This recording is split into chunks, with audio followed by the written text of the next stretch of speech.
selama kita tidak belajar mencintai makhluk Allah, kita tidak akan bisa mencintai kebenaran dan kita tidak akan mengenal Allah. Wow, ini kalau mengikuti syair-syairnya Maulana Rumi ini, satu kalimat ini saja itu bisa dijelaskan sampai nanti jam 10.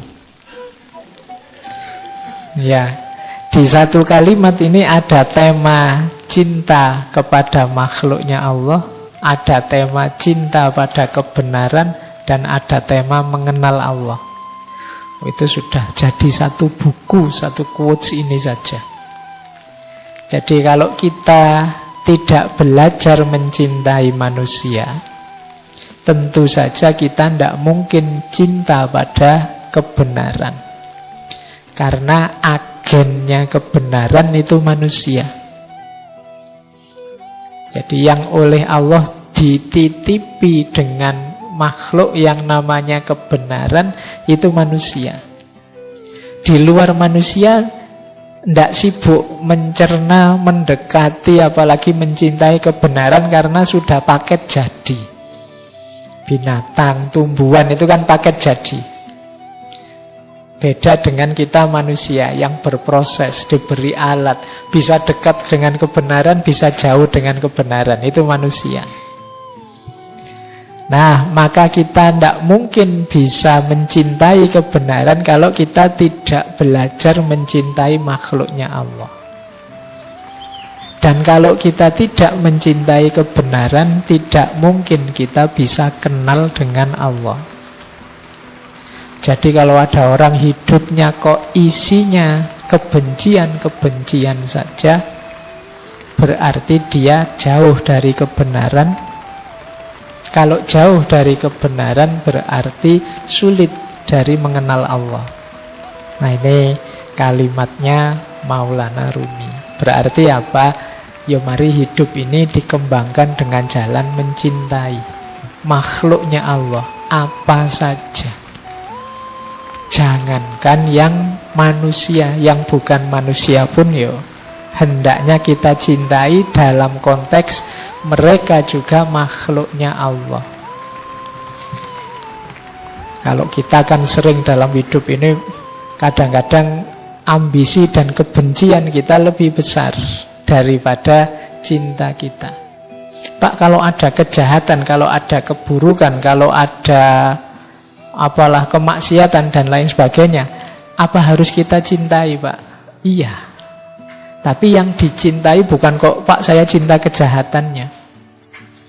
Jadi orang baik, orang buruk kita cintai.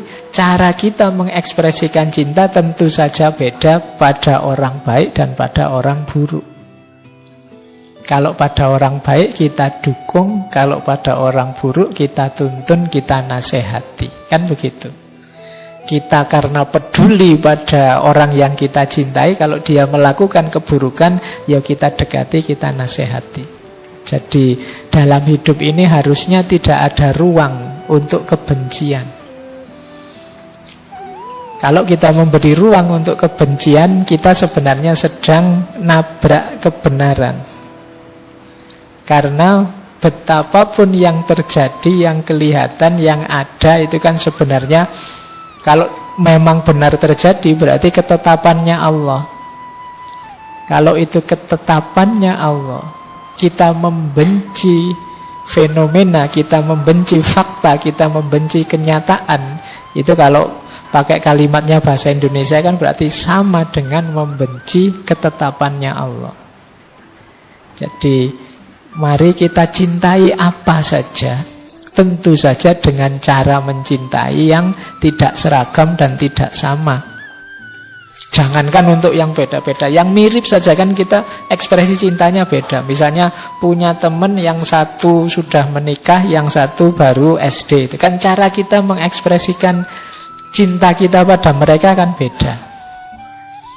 Kalau yang masih SD mungkin dibelikan mainan, mobil remote, itu senangnya luar biasa. Kalau sudah menikah, kalau dibeliin mobil remote kan mereka rasanya sudah tua, sudah punya istri kok dibeliin mobil remote. Nah kalau untuk anak SD cocok. Jadi ekspresinya beda-beda. Sama nanti dengan orang baik, orang buruk. Jadi ini yang dimaksud oleh Maulana Rumi. Berarti ya siapa saja kita jadikan teman, kita cintai. Bahkan tidak hanya manusia, semua makhluknya. Kalau kemarin kita belajar etika lingkungan itu, keluarga kita kan tidak hanya yang manusia, bahkan tidak hanya makhluk hidup. Makhluk tidak hidup pun yang jenisnya abiotik juga harus kita cintai. Jadi dasarnya persahabatan, pertemanan kita dengan semua makhluknya Allah itu ya kebenaran dan cinta. Yang kebenaran dan cinta itu muaranya nanti adalah pengenalan kita pada Allah. Jadi persahabatan kita nanti hakikatnya adalah jalan kita untuk lebih dekat mengenal Allah.